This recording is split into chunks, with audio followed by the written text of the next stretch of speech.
I have a confession to make. Just give me a second while I walk around my light set up here and you can see me.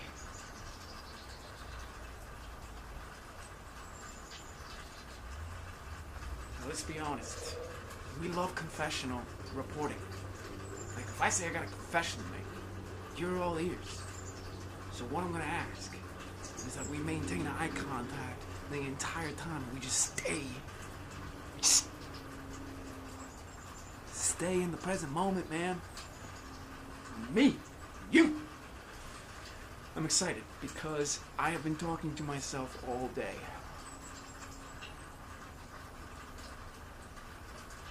I've been talking to myself all day. And you know what happens when I talk to myself? I start speaking. No one is around, and I just start talking. It's probably clinical, but it happens. And I figured you want to in on it. You want to hear what I'm saying to myself. Sounds pretty narcissistic, I get you. But stay in the present moment with me and keep the eye contact, and you'll see your narcissistic considerations dissolve like cold breath.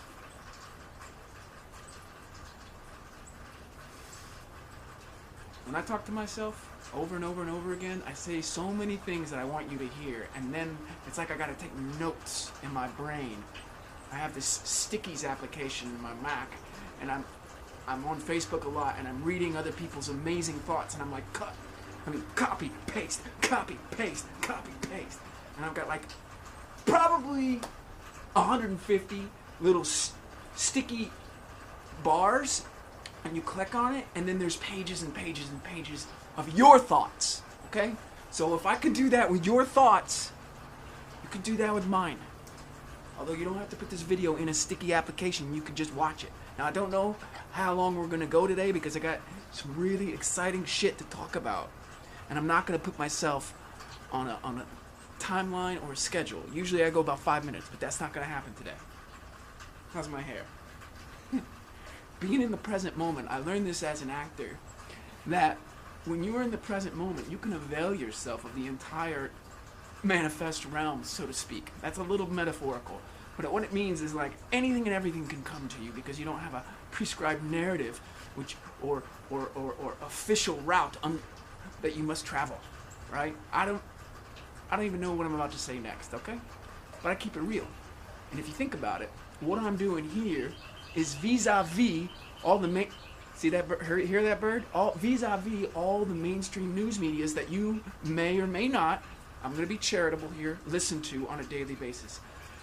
It's just me against Fox, against MSNBC, against BBC, against Snopes. I'm going to take down Snopes. I'm going to take down Wikipedia because you actually think Wikipedia is legit. Now, it is legit for fairly orthodox stuff. Like, I love the band Rush. I love to research Rush. It was quite a moment when I realized that Rush was my favorite band and Soundgarden is no longer my favorite band. I go to Wikipedia to find out about Rush. But when I'm examining, like, for instance, globalism and the United Nations and Agenda 21 and all this shit, Wikipedia, Snopes, no, I don't think so. I'm an independent researcher.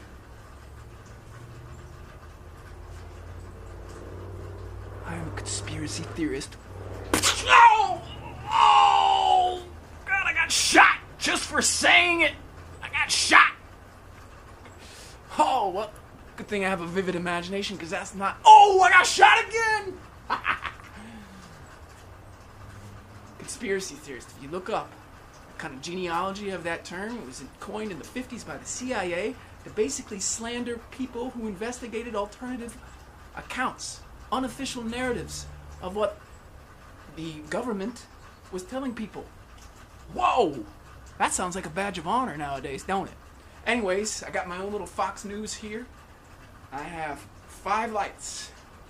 This light is not working. I wish it were. It's fucking raining again. You no doubt recognize that gutter from the last video that I recorded while it was evening. Anyways, isn't that kind of cool? Can you see this breath? Anyways, I met a man a couple nights ago who maybe, I'm not sure, from outer space, like an alien in a human form. I'm not saying that this is actually the case. I'm opening it up. And let me tell you why. And all the shit that I discovered talking to this guy. So I was at a bookstore, and this is wild, because I was checking out The Matrix in the DVD. Now, The Matrix is my favorite trilogy. And the second two movies, I'm sorry, if you don't like the second two movies, get out of town, because they're fucking amazing. You gotta sit with that shit, bro. Sit with that shit. Grok it. Put your hermeneutical helmet on. And bam! Get in there. Get in there. I was looking because I was considering buying the single or double disc thing that has all 4 movies, the trilogy and Animatrix. And this other dude was right next to me. Now, I already have the Ultimate DVD, Ultimate Matrix collection that has 10 discs. I mean, look at me. Of course I would fucking have that, right? Look at this. And he was there, and we were both looking at the Matrix. And I said to him, because I just talk to people, right? Intimacy. We believe that there are strangers all around us, and I get that. Of course there are strangers. But then from another perspective, from a meta perspective, from an affective decision of my heart, there ain't no strangers. This is all the heart.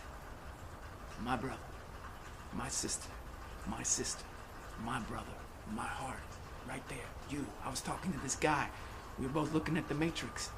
And I said to him, out of nowhere, out of the blue, out of the green, of the ones and the zeros down the screen, I said, man, you really ought to get that. It's like, that is a dope deal. That's like $15 for all 10 movies. It's behind the scenes stuff. I haven't actually watched it, but I've watched the movies, all 4 movies. It's in storage in another state. I said, that's great. And then he looks at me. Oh my God. Okay, and this is where it begins. He looks at me.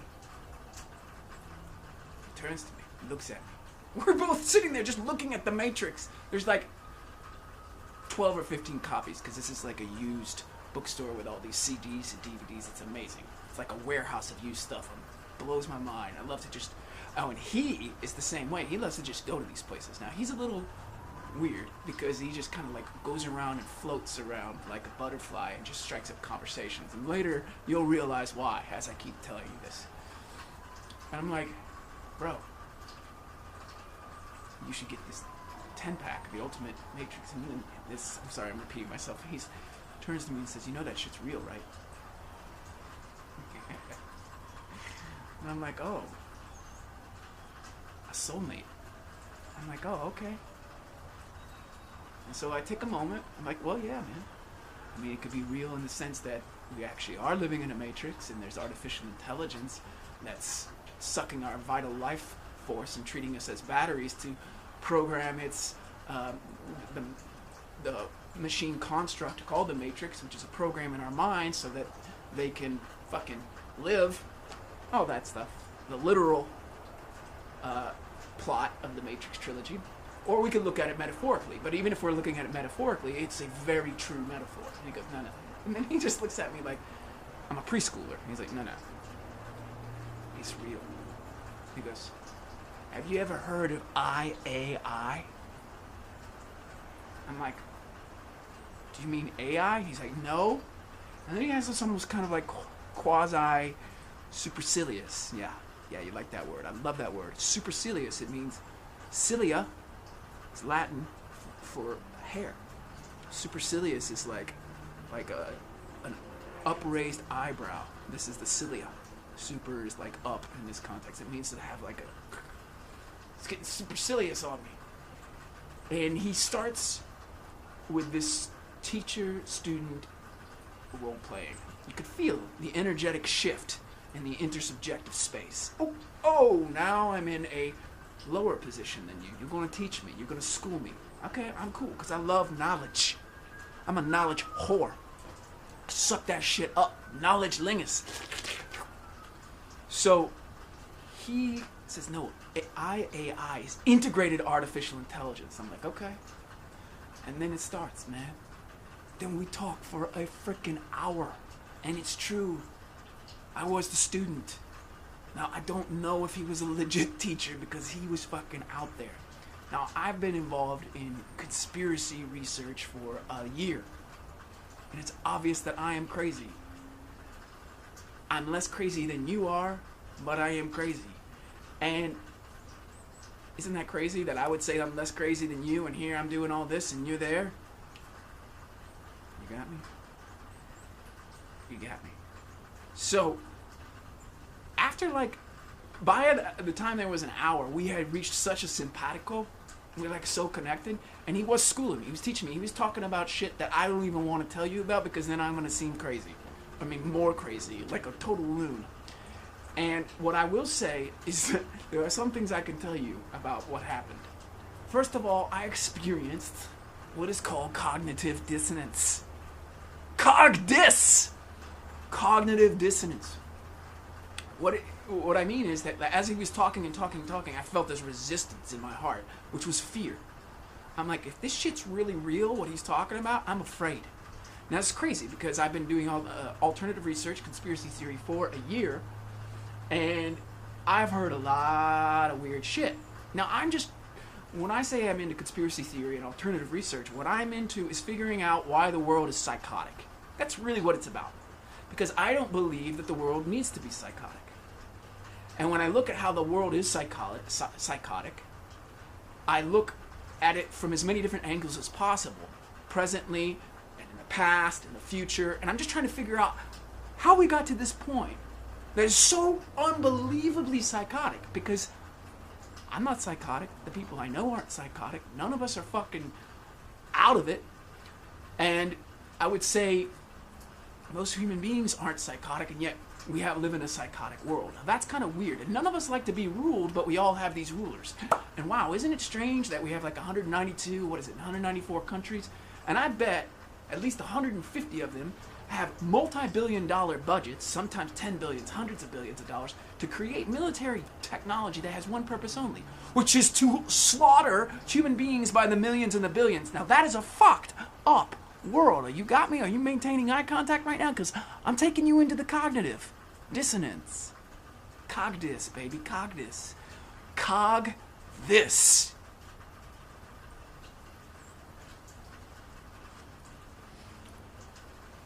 I'm bringing it back in. I'm getting a little agitated. But that's cool. Don't try to life coach me out of my agitation.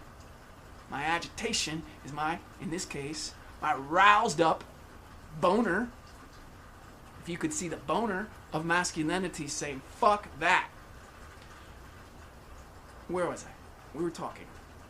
The motherfucker was schooling me. We even went outside of the place. It was freezing. We talked, and we talked, and we talked. And he talked about the craziest shit, like I've said. But then he talked about really rational, cool stuff. I was like, my cognitive dissonance began maybe like 30 minutes in when I was like, okay, some of this is really good shit. And some of this is so whacked out and crazy, I'm going to have to bracket it for further investigation. But then I was like, why the cognitive dissonance? Because I was like, I wanted to know, black and white, whether what he was saying, the sum total of it, was actually true. All of it. And then I was like, nah, that's my cognitive dissonance. So that was like a nugget right here. Can you see me? That was like a nugget right here in my heart. I was like, oh, how much of this is true? How much of this is false? Oh my God. And I want to tell you what he was talking about, but I don't really want to tell you because I don't want him to be identified. But that's crazy, because now I'm starting to talk like him. Because one thing he said is that there's a space program, right? And they have all this sophisticated technology where they can read the letters on this DVD. And he picked up a DVD. See those letters? They can read that from outer space. And so he was like doing this, right? And someone would come by, like someone who worked at the store, and they'd ask us if we need some help, and he'd go like this. And he would signal me to walk like 4 or 5 feet away. I don't want to tell you more about him because now I'm starting to feel like him. Anyways, we went outside, we talked. My cognitive dissonance, again, is like, how much of this is bullshit and how much of it is true? I wanted to know either way. And then I realized, holy shit, some of it's bullshit and some of it's true. I don't know what it is. But what I did realize is that I had to maintain eye contact with this motherfucker the whole time. Do you know that? That's from my Zen Buddhism training. I mean, that's part of it. I'm not going to say everything's Zen, but the eye-to-eye transmission is the mind-to-mind transmission. I had to fucking upload everything that this guy was telling me, right? And so he was telling me stuff that was so disorienting that I'm still dealing with my cognitive dissonance today, which is 2 days later. What I want you to imagine is, imagine that I've got a 10th grade level in alternative research, and I'm hanging out with people online who've got a PhD in alternative research. And I study them, and they're really wonderful. And they teach me a lot of things because I'm so fucking hungry. This dude had like 10 PhDs. He was saying shit, like I said, or maybe I said before, I don't know, I've talked a lot to myself today. I don't know what I told you and what I just told nobody. I'm even lost at this moment. But he was talking about stuff that my really brilliant friends online don't even talk about. Maybe they think it's all bunkus. I love that word, bunkus. And so what I was experiencing is what my friends who don't do conspiracy theory or alternative research was experiencing, cognitive dissonance. And I felt the fear in my heart. Now maybe I'm a little different from my non-conspiracy friends because I know what to do. I know what to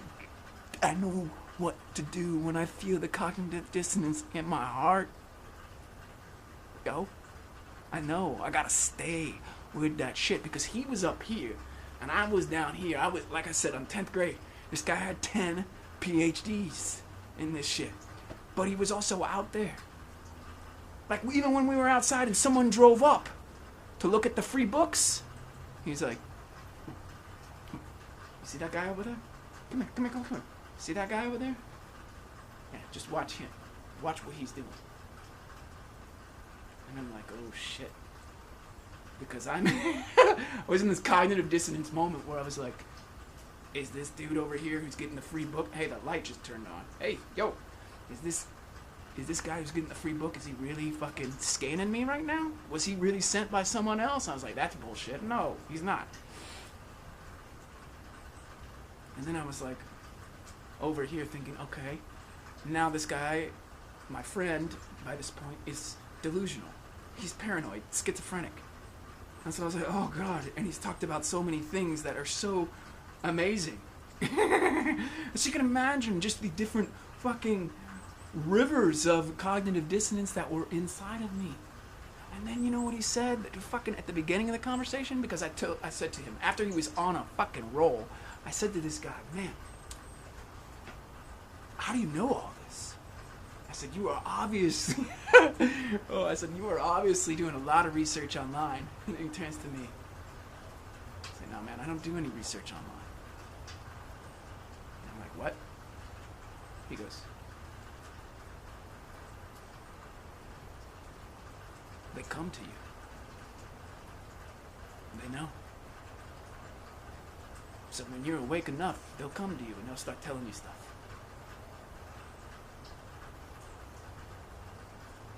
And that's when I was like, okay, I gotta listen to this dude because as an artist and a mystic and a conspiracy theorist, I mean, I want it all. And even if this guy is totally loony, I won't know if he's loony and totally nuts and full of shit until we get to the end of the conversation that we started. That's the thing. How do you even know? Hello, cognitive dissonance. How do you even know whether anything is true or false until you touch that shit? You gotta touch that shit. It's called intimacy. I'm gonna coin a phrase for you right now. Epistemic intimacy. You gotta touch all the knowledge. And then you say to yourself, how do you like the knowledge that I brought? Because then you gotta bring it. Right? You gotta bring it. You gotta gift that shit. And that's what my friend, who could have been a fucking man from outer space, for all I know. I'll call him KogDiss. That's what my friend taught me. But I got to work with my own levels of cognitive dissonance as I'm bringing out the gifts to everybody else and they experience the cognitive dissonance. But what we gotta do is keep it real. We gotta feel each other and we gotta just go like this. Keep the eye contact, baby. Keep it. feel it.